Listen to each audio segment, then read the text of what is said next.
A nossa sociedade vem passando por grandes transformações com a tecnologia. E acho que dentre elas, se a gente pensar na internet e os dispositivos móveis, como o celular, vem mudando radicalmente o jeito como as pessoas vivem seu dia a dia. Agora, será que isso pode ter algum impacto em relação ao sono, por exemplo? Eu sou o Sérgio Brasil Tufik, do Instituto do Sono, e esse é o Sleepcast.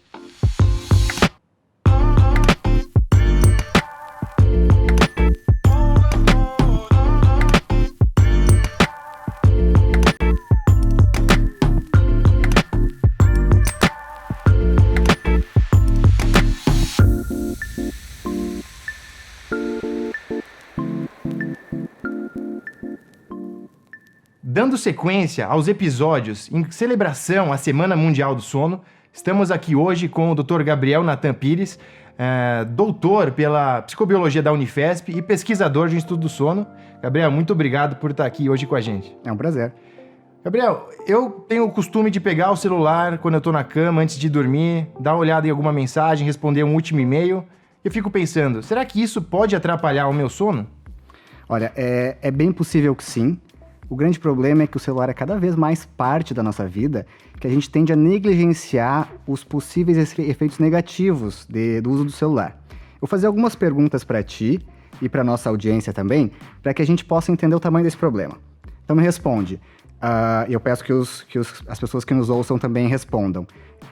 Com quantos minutos as pessoas tu leva para usar teu celular depois de acordar? Menos de 5 minutos? Eu acho que é a primeira coisa, já o despertador já vem do celular, né? Muito bem. Quantas vezes por dia tu imagina que tu usa teu celular por dia? Que tu pega o celular na mão e desbloqueia ele? Mais de 30? Mais de 30. Muito bem. Quão difícil é pra ti passar um dia sem celular? Acho que beira o impossível hoje em dia. Muito bem. Essas perguntas todas são perguntas que nós poderíamos fazer para um dependente de drogas. Se a gente trocar celular por droga, por alguma droga, tabaco, álcool, cocaína, por aí vai. Todos nós nos enquadraríamos facilmente na condição de dependente celular, nessa condição. Dificilmente alguém usa menos de 30 vezes o celular por dia, é inviável isso. Todo mundo pega o celular no começo do dia como a primeira coisa, antes de escovar os dentes, antes de levantar da cama, nós pegamos o celular e vamos ver quais e-mails chegaram na madrugada, quantas pessoas nos escreveram, quantos likes nós tivemos. Então, nós somos dependentes do celular. Então, eu começo essa conversa já interpretando que eu e a nossa audiência é uma audiência de dependentes. E é muito complicado ter a pretensão de tratar essa dependência. Eu não tenho essa pretensão. Eu quero fazer com que as pessoas entendam de uma certa maneira que a gente vive uma revolução tecnológica, o celular é parte da nossa vida, só que podem existir prejuízos com esse uso. Certo. Por exemplo, acho que é importante de comentar um pouco aqui sobre como que os dispositivos eletrônicos interferem com a nossa biologia interna, secreção de hormônios e coisas desse gênero. Muito bom. Para que a gente entenda como que o celular especificamente, mas vários dispositivos tecnológicos que fazem parte da nossa vida interferem no nosso sono, nós precisamos dar um passo atrás e um passo bem grande para entender a evolução do ser humano e a relação do ser humano com o meio ambiente. Então a gente vive num planeta cujo período de rotação é de 24 horas, que significa que nossos dias têm 24 horas, metade deles claros, metade deles escuros. Agora vamos esquecer o ser humano, que é quem tem o celular, mas vamos pensar em vários animais ao longo da escala evolutiva. Pensa em qualquer animal que vocês veem aí no Discovery Channel. Esse animal tem períodos de atividade, enquanto ele está sujeito à luz, e períodos de repouso, quando ele não está sujeito à luz. Então a gente descansa, a gente faz digestão, a gente, em períodos maiores de escuridão, hiberna, mas em períodos de claro, nós nos alimentamos, nos locomovemos, socializamos. Então todas as espécies ao longo da evolução tiveram que entender a luz como uma dica de que alguma coisa acontece no meio ambiente. A gente diz, mais tecnicamente, que a luz é um sincronizador. A gente precisa entender a luz como algo que nos dá uma pista ambiental do que está acontecendo. E isso chegou no ser humano. E no ser humano isso acontece principalmente pela capacidade que nós temos de ver ou de captar a luz pelos nossos olhos. Então, quando está claro, os nossos olhos captam a luz e transferem essa informação para uma partezinha lá dentro do nosso cérebro chamada pineal, a glândula pineal, que é a parte do cérebro que é capaz de responder à luz e, de certa maneira, induzir sono. Existem aqui certa maneira, porque existem várias outras partes do cérebro que também induzem sono, mas a pineal aqui é importante pelo seguinte, ela é a glândula que secreta melatonina, que está muito na moda, porque existem suplementos de melatonina, todas as pessoas querem tomar melatonina para tratar a insônia e por aí vai, muito cuidado com isso. Mas, então a melatonina, ela responde à luz, ou mais especificamente, ela responde à falta de luz como estímulo. Então, o que nos faz dormir pensando na melatonina? Quando a luz baixa, a luz natural, pensem no sol, então quando o sol se põe, nós somos capazes de notar pelos nossos olhos que a luz ambiente cessou. A melatonina responde a isso, começando a ser secretada pela pineal. E aí a gente vai começando a ter sono. Entendam isso agora do ponto de vista do ser humano e dos nossos avós. 2 gerações atrás, 3 gerações talvez. Os nossos avós, pela falta de luz elétrica, eles dormiam quando o sol se punha e acordavam quando o sol se levanta. Por quê? Porque essa é a nossa fisiologia. O ser humano foi feito para responder ao sol como sincronizador. Lembra que a gente falou de sincronizadores anteriormente? Certo. Muito bem. Então, nossos avós, eles agiam dessa maneira. Nós temos hoje o poder de desrespeitar a nossa fisiologia. Se eu puder culpar algumas pessoas, 2 pessoas, por essa nossa capacidade de desrespeito, quais seriam elas? A primeira delas é o Thomas Edison, ou o Nikola Tesla, dependendo da interpretação histórica dos fatos. Mas vamos no Thomas Edison. Essa lâmpada que tanto a gente gosta, você está agora criticando o criador dela. Estou criticando Thomas Edison, eu sou um pouco pretensioso, mas existem motivos. Thomas Edison, então, ele foi a pessoa que nos deu a capacidade de desrespeitar o ritmo fisiológico de sono. Porque até a invenção, o advento da luz elétrica, uma vez que o sol se punha, é muito difícil ter qualquer atividade social. Então era natural respeitar o ritmo de sono. Então nós dormíamos. O Thomas Edison nos deu a possibilidade de estender o período de vigília, estender o período em que nós ficamos acordados para além do período em que o sol se põe. Então para além do fotoperíodo, que é o tempo de luz natural em um dia. Muito bem, mas até aí o problema não era tão grande. A gente precisa concatenar o fato de que existe luz elétrica com outro fator. E aí vem o segundo culpado dessa epidemia de falta de sono que nós temos, dessa condição de privação de sono que todos vivem hoje, que é o Adam Smith. Então, se vocês lembrarem da aula de história lá do ensino médio, o Adam Smith é a pessoa responsável pela Revolução Industrial Inglesa. E, segundo os preceitos da Revolução Industrial Inglesa, a gente precisa aumentar a produtividade, aumentar o tempo de trabalho, produzir mais, estender a jornada de trabalho para um período cada vez maior, além do que a gente está circunscrito no período claro do dia. Então, veja só, Thomas Edison nos deu a possibilidade de desrespeitar o ciclo claro-escuro e o Adam Smith nos deu o motivo para isso. A gente precisa trabalhar cada vez mais. Se nós notarmos um gráfico aqui que a nossa equipe vai colocar aqui na tela para que todos vocês vejam, nessa figura a gente tem uma distribuição da população ao redor de todo o globo, ao redor de toda a Terra, que vale comentar, ela é redonda, né? Ao redor então de todo o globo, por imagens de satélite noturnas. Então notem que as pessoas se distribuem ao redor do globo de acordo com 2 características principais. Primeiro, densidade populacional e segundo, desenvolvimento tecnológico. Então notem nesse gráfico aí como a gente consegue desenhar os contornos da Índia. Por quê? Porque tem muita gente na Índia. Notem agora o Brasil. Como o Brasil é um país absolutamente costeiro, por quê? A gente tem a população concentrada na parte costeira do país, lá na floresta amazônica não tem muita gente. Notem o Japão. O Japão é altamente desenvolvido, ainda que a densidade populacional não seja tão comparável quanto de outros lugares. Comparem o Japão com a Nigéria, que também tem uma alta densidade populacional, mas o desenvolvimento tecnológico é pequeno. Comparem a Península da Coreia. Só pela distribuição dos pontos luminosos nesse mapa, nós conseguimos separar muito bem a Coreia do Sul da Coreia do Norte. Ainda que a densidade populacional seja parecida, o desenvolvimento tecnológico é distinto. Ainda assim, o que essa imagem nos mostra? Que ao redor do globo as pessoas estão acordadas à noite. Então, sim, nós queremos isso. Isso, de certa maneira, não vai mudar. É bom que a gente entenda que a gente vai continuar a acordar à noite. Essa situação de privação de sono, que a gente chama de que é devida ao que a gente chama de sociedade 24/7, não muda. O que é uma sociedade 24/7? É uma sociedade ativa 24 horas por dia, 7 dias por semana. Ela não vai mudar. Porque é conveniente. Eu quero ter o direito, ou quero ter o luxo de acordar às 3 da manhã e encontrar um mercado aberto. E aqui em São Paulo é comum isso. Eu quero poder acordar às 2 da manhã e encontrar uma farmácia aberta para comprar um remédio para dor de cabeça ou um para cólica para o meu filho. Então, entendam que a sociedade, uma cidade grande como São Paulo, se vale da privação de sono da própria sociedade. O problema é que quando a gente pensa no indivíduo, é aí que o preço é cobrado. A sociedade se beneficia disso. Mas enquanto eu vou na farmácia uma vez a cada 2 meses, a pessoa trabalhando na farmácia às 2 da manhã está lá todos os dias. Ela está sofrendo as consequências da privação de sono que veio do desenvolvimento tecnológico, que é muito interessante, é importante para nós, mas para a sociedade e no indivíduo que compõe a sociedade, isso paga um preço. O preço pode ser aumento da taxa de hipertensão, depressão, ansiedade, aumento dos índices de acidente de trabalho, acidentes automobilísticos, diminuição da qualidade de vida e por aí vai. O fato é que uma pessoa privada de sono, por qualquer causa, é uma pessoa mais sujeita a problemas de saúde de toda sorte.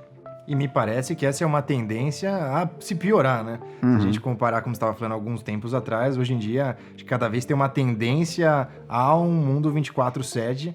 Eu acho que a questão também da comunicação, de internet, a gente coloca sob demanda o tempo todo. Eu acho até interessante citar, eu estava lendo Sapiens recentemente, e ele comenta assim, que todas essas grandes breakthroughs, né, esses grandes avanços tecnológicos, desde a agricultura até hoje com a internet, eles trazem grandes ganhos, sim, por isso que a gente não consegue voltar a viver sem eles, mas que eles geram um impacto tremendo na nossa rotina e na nossa vida, né? E em relação aos dispositivos luminosos especialmente, acaba nos deixando presos o tempo inteiro, inclusive numa hora que a gente deveria estar indo descansar, né? Exatamente. De que forma o celular ou, enfim, qualquer outro dispositivo luminoso acaba atrapalhando o sono? Primeiro, então, para a gente entender isso, vamos entender como o celular ocupa parte da nossa vida hoje. Então, quando o celular começou a ser desenvolvido, lembrem do tamanho dos celulares. Era um telefone muito grande, portátil era um adjetivo quase inviável, porque era um telefone pesado, com quase 1 quilo, e ele foi desenvolvendo de 2 maneiras ao longo dessas décadas. De quais maneiras? Diminuindo o seu tamanho e ganhando funcionalidade. Então, primeiro, o celular servia para telefonia móvel, só por isso, só para isso. Para que vocês usam um celular hoje?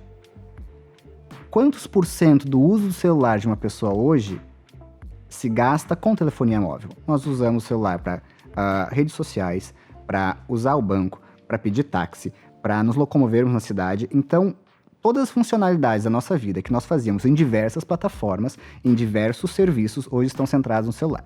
O celular facilita a vida, isso é inegável. Eu não quero ser aqui demagogo para dizer que o celular não nos facilita. De fato, facilita. Mas, na mesma medida em que facilita, gera angústia. Porque, como a gente começou a conversa, é angustiante ficar longe do celular. É como se eu fosse um alien na nossa sociedade, porque eu perco comunicação, perco serviços, perco espaço de fala, perco representatividade. Então, o celular está conosco o tempo todo, se não na nossa mão, no nosso bolso. O grande ponto para o sono é entender quais são os fatores do celular que podem levar a algum prejuízo de sono, tá? E a gente pode resumir os prejuízos do sono, relacionados ao sono, causado pelo celular, em 2 categorias. O celular pode prejudicar nosso sono pelo excesso de interatividade e pelo excesso de luminosidade. Vamos comparar, ao longo desse desenvolvimento tecnológico das últimas décadas, o celular com outros dispositivos. A televisão, quando surgiu, e até 2 décadas atrás, antes do advento do celular. A TV, ela é um dispositivo luminoso. Por si só, ela já atrapalha o sono. Mas ela é muito menos interativa. Eu me sento a 2 metros da TV e eu espero que a TV me mostre o conteúdo. Eu recebo passivamente o que a TV quer me mostrar. O celular não. O celular eu posso buscar o que eu quiser. eu interajo com um aparelho que cabe na palma da minha mão. Essa interatividade leva a uma ativação cerebral muito mais intensa. E entendo, quanto maior essa ativação cerebral, mais perto nós estamos da insônia, da privação de sono. Então, a interatividade é o fator importante aqui do celular. O segundo fator importante é a luminosidade. Então, lembre lá do começo da nossa conversa, que a gente falou da relação da luz ambiente com o sono. Que a gente entende a escuridão como uma dica que está na hora de dormir. Qualquer dispositivo eletrônico que seja luminoso pode ser percebida da mesma maneira pelos nossos olhos, pelo nosso cérebro e lá pela glândula pineal. Isso vale para a TV, isso vale para o computador e isso vale para o celular. Ainda assim, o celular tem algumas características adicionais que podem piorar a situação. A primeira delas é o espectro de luz do celular. O celular tem um espectro de luz que a gente chama de luz azul, que é aquela que mais inibe a secreção de melatonina. Eu não sei o teu celular, mas o meu tem uma função que chama filtro de luz azul. Exatamente, agora está começando a surgir essa opção, né? Exato. De fato, ajuda você reduzir a radiação azul?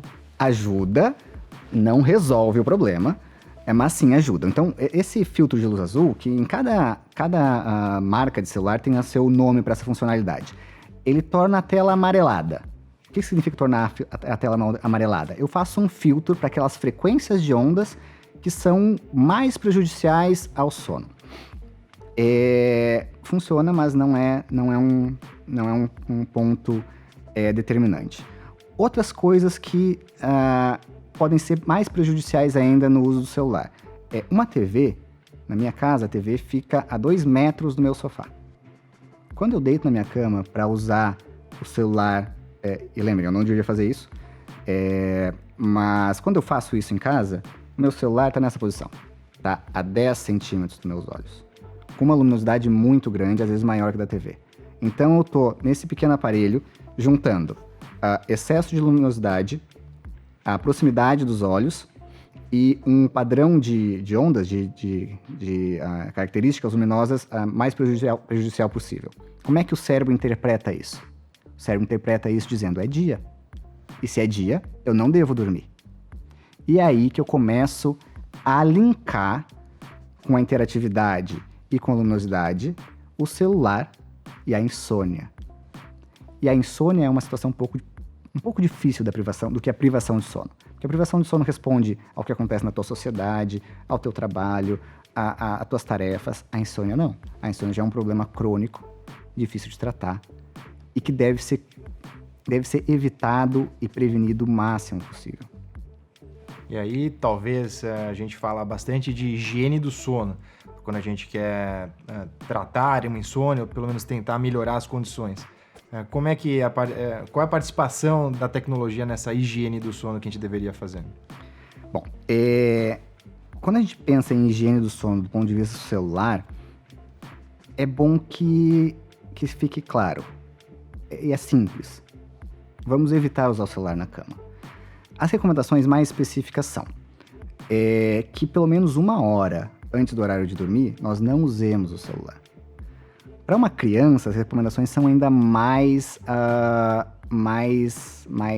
afirmativas, no sentido de dizer que uma criança com até 2 anos não devia ser exposta a tela alguma, ao celular, ao computador, à TV. Quem tem filho sabe como é forte o poder de exercer o papel de babá de uma TV. Então é difícil para um pai ou para uma mãe não usar dessa ferramenta. Eu e minha esposa, nós conseguimos com muita força não mostrar uma tela para o nosso filho até os 2 anos de idade. Hoje ele é quase viciado em TV, dentro dos limites que são preconizados pela Sociedade de Pediatria. Então, depois dos 2 anos, até os mais ou menos os 8 anos, se recomenda que não passe de 2 horas por dia o uso de TV para crianças. Então, em relação ao celular, essas dicas são importantes. Não usar perto do horário de dormir. Por quê? Vamos tratar um pouco da insônia, que talvez seja o distúrbio de sono mais relacionado ao uso do celular. O que é a insônia? Tecnicamente, insônia é o seguinte. Tentem ver vocês em casa se isso se adequa ao padrão de sono de vocês. Uma pessoa é insone Se ela tem dificuldade para dormir em um tempo adequado, então deita na cama e não dorme em 30 minutos, é um problema. Dificuldade para manter o sono, então pessoas que acordam no meio da noite são incapazes de retomar o sono em um tempo adequado, ou que acordam muito cedo e não conseguem retomar o sono. Isso pode acontecer, essas queixas, por muitos motivos. Porque meu time perdeu, porque eu briguei com a minha esposa, porque eu tenho notas baixas na faculdade, porque eu tenho muitas contas a pagar e não tenho dinheiro para isso. Então, é natural que essas queixas ocorram em qualquer pessoa. Vão acontecer comigo, contigo, com toda a nossa produção, com todo mundo em casa, eventualmente. É da natureza do ser humano não dormir bem em alguma noite. A insônia acontece quando essas queixas que eu listei aqui para ti ocorrem pelo menos 3 vezes por semana, ao longo de 3 meses. Aí sim a gente tem um caso de insônia que deve ser tratada.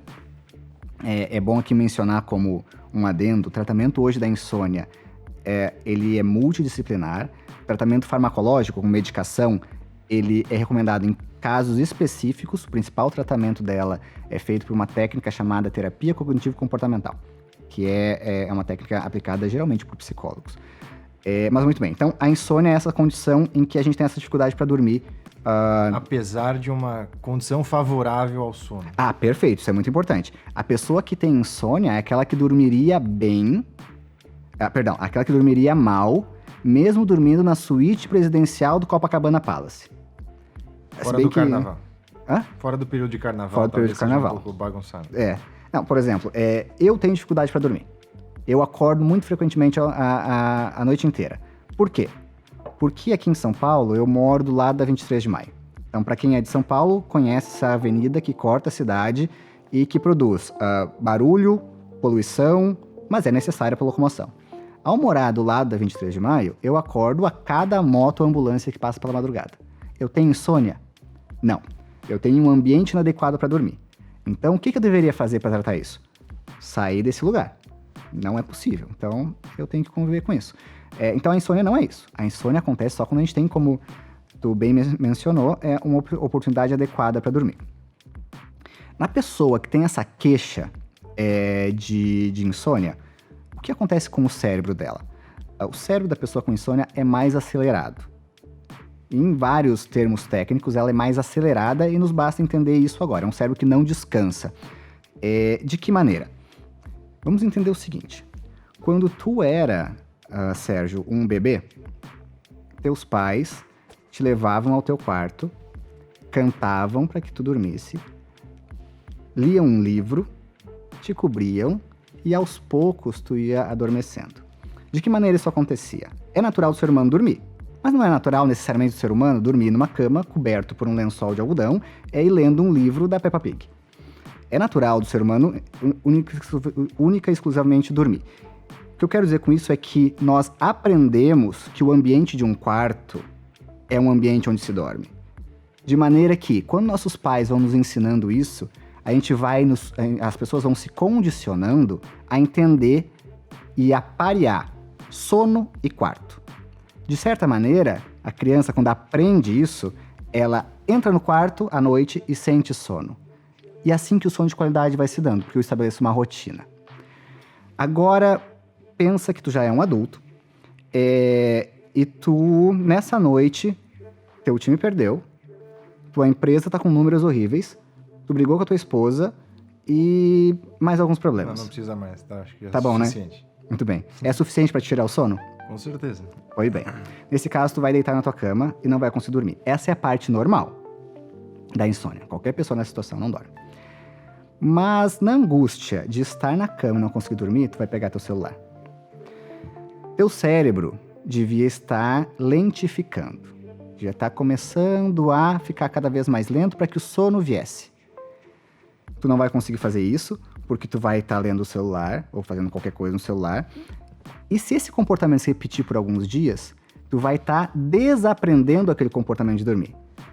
Na infância, tu tinha aprendido que o quarto te lentifica e te dá sono. Agora, as pessoas estão aprendendo com o uso do celular que o quarto é um ambiente de trabalho. Então, se eu deito na minha cama e eu tenho o costume de responder meus e-mails ali, de abrir todos os vídeos no YouTube que eu não consegui ver durante o dia, isso vai fazendo com que o meu cérebro, quando eu estou deitado na minha cama com o celular, ao invés de se acalmar, se lentificar e promover sono, ele vai se ativar. Vai ficar cada vez mais rápido o eletroencefalograma, mostrando que nós desaprendemos e agora nós pareamos o quarto com uma atividade que nos ativa.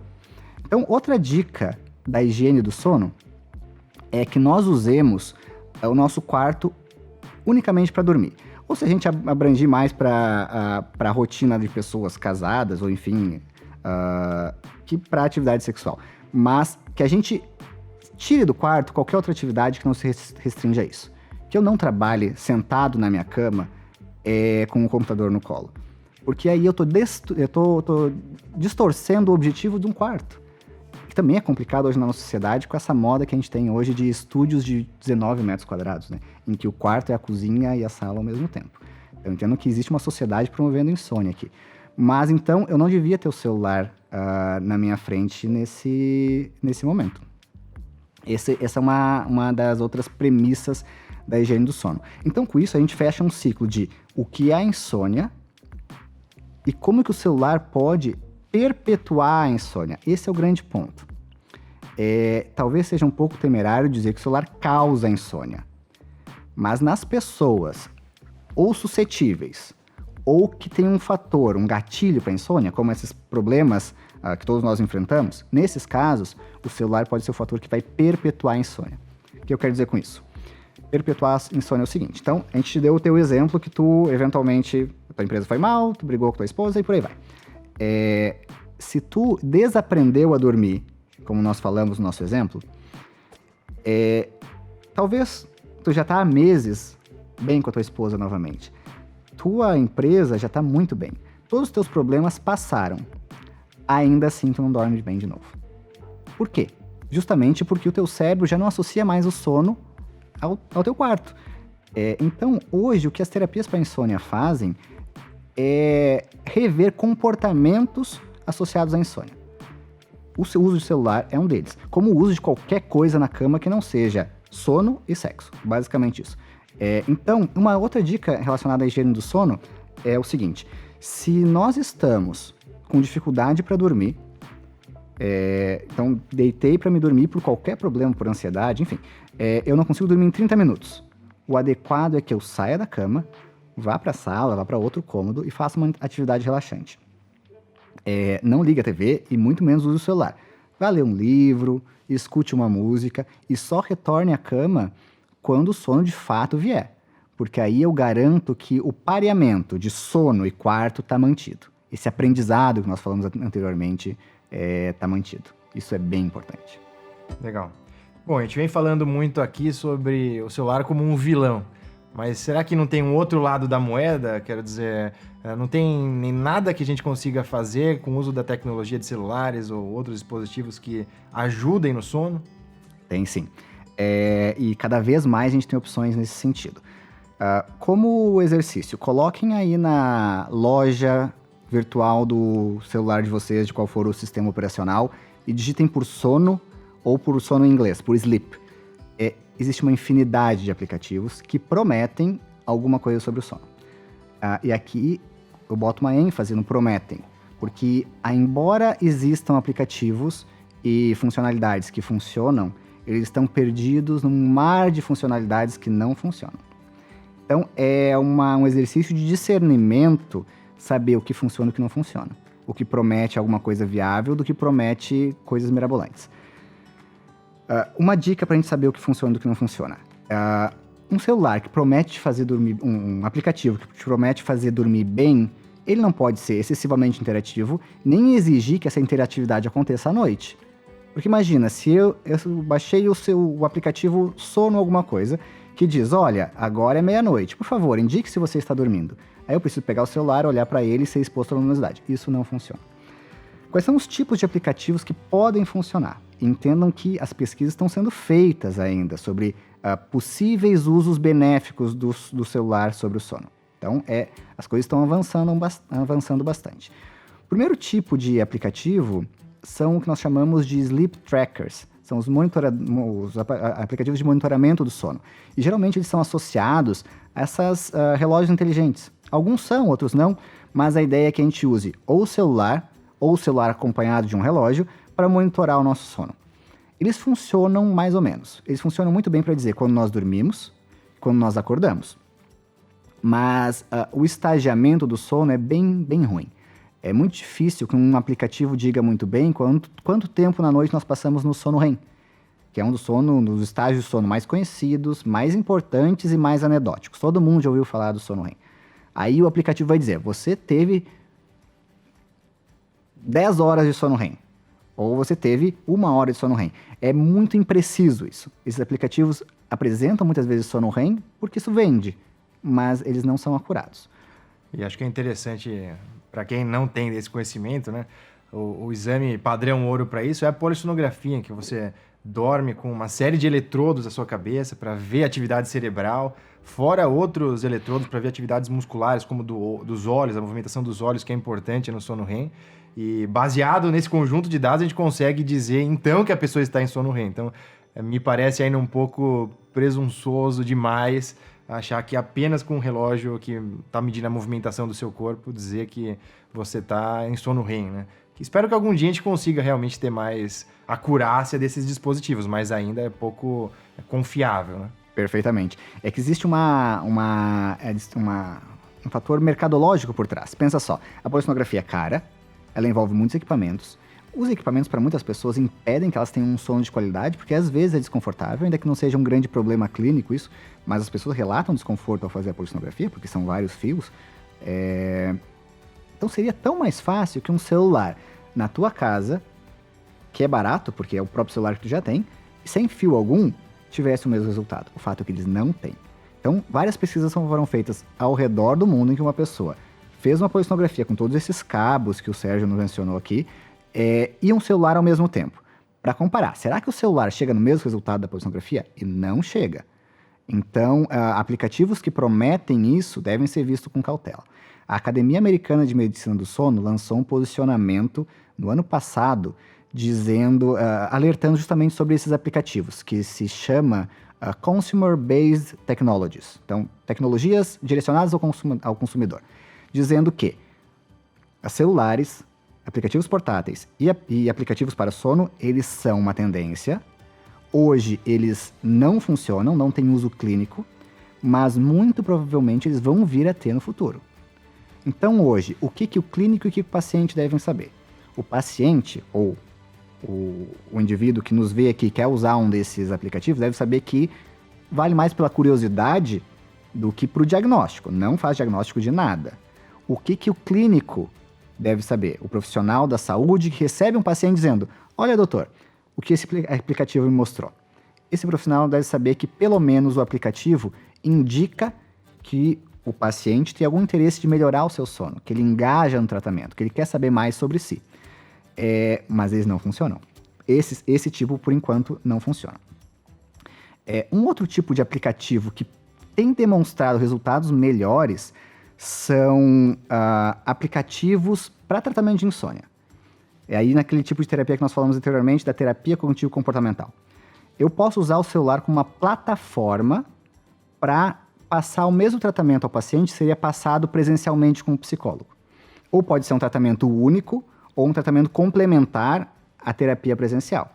Mas nesse caso, os resultados são muito mais entusiasmantes.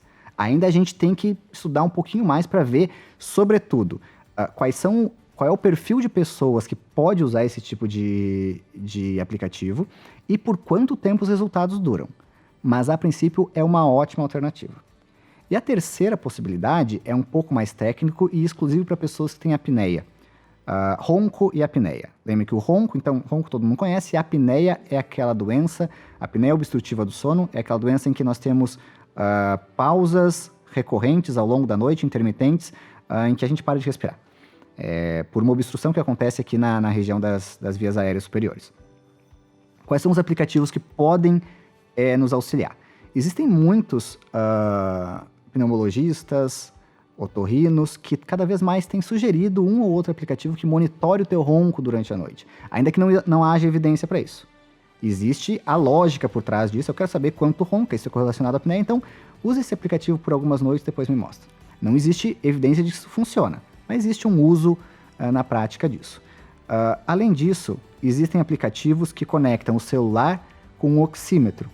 O que é o oxímetro? É um aparelhinho que vai na ponta do dedo e vai medir como é que está a saturação de oxigênio e de hemoglobina no teu sangue, que é basicamente quão o teu sangue é capaz de transportar oxigênio de modo adequado. Na apneia, cada vez que a gente para de respirar, essa saturação de oxigênio baixa vertiginosamente. Então, esse funciona bem. E o terceiro relacionado à apneia que funciona bem também é um aplicativo que usa um tipo de estratégia chamada de gamificação, que é tornar uma ferramenta algo parecido com um videogame. E esse é usado para pessoas que usam uma terapia específica para apneia, que é o CPAP. Então, tu usa o CPAP, é um aparelho que tu usa quase como um compressor de ar direcionado ao teu rosto, à tua boca e ao teu nariz, que faz com que tu esteja recebendo ar em uma pressão específica ao longo da noite. É razoavelmente desconfortável, mas funciona muito bem para quem precisa. Esses aplicativos fazem com que as pessoas queiram usar cada vez mais esse tratamento por promover retribuições e recompensas por cada noite usada, por quantas horas de sono, de tratamento foi feito por noite, por aí vai. Então, resumindo, tá? Se o celular pode fazer bem ou não ao sono. Depende, desde que o aplicativo não seja interativo demais e não seja usado à noite.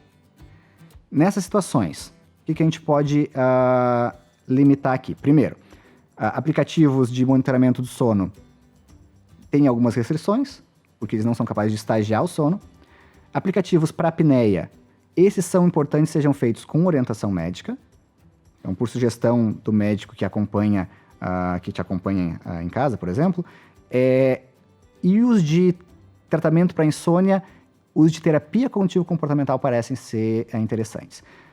Nos Estados Unidos existem várias opções, no Brasil elas estão em desenvolvimento, mas essas são as principais características. E um último tipo que eu lembrei agora de aplicativo, não é bem um aplicativo, mas é uma funcionalidade que se associa ao sono, são os vídeos de ASMR.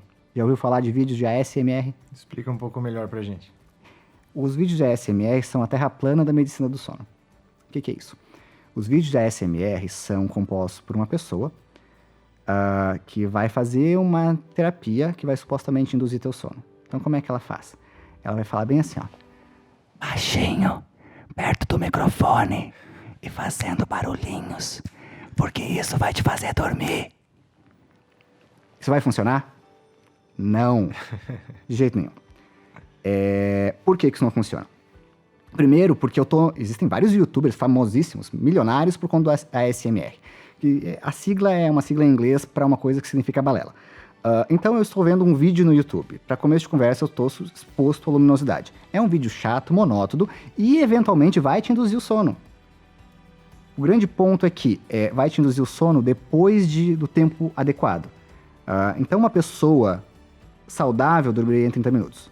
A pessoa ansiosa, com problemas de trabalho, enfim, vai ver o vídeo de ASMR, vai dormir com o celular na mão, ou o celular vai cair na barriga, no peito, e ela vai pensar, dormir. E dormir vendo esse vídeo. Mas dormiu depois de 1 hora, de 45 minutos, e com um padrão de sono alterado, um padrão de sono mais superficial. O grande problema é, para quem tem insônia, uma coisa que a gente chama de dependência psicológica é um grande problema. Então, eu vou dormir, o sono é de má qualidade, mas eu vou atribuir o fato de ter dormido com essa nova medicação. É o que acontece com muita medicação para insônia.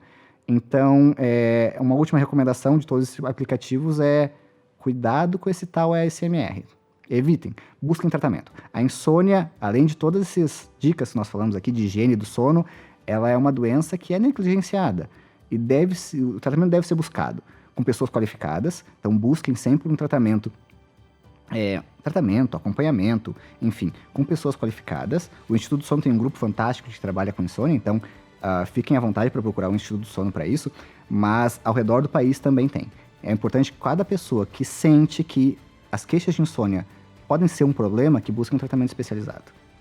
E fujam do que não tem evidências. A gente tratou aqui de algumas que podem ser boas ou podem ser não tão boas assim. E certamente um bom uso para o celular é ver esse podcast e os outros vídeos feitos nessa Semana Mundial do Sono. Gabriel, infelizmente nosso tempo está acabando. Queria agradecer muito a sua participação, acho que foi super esclarecedor. Quem gostou desse vídeo e puder curtir, acho que é fantástico para a gente dar continuidade a esse projeto.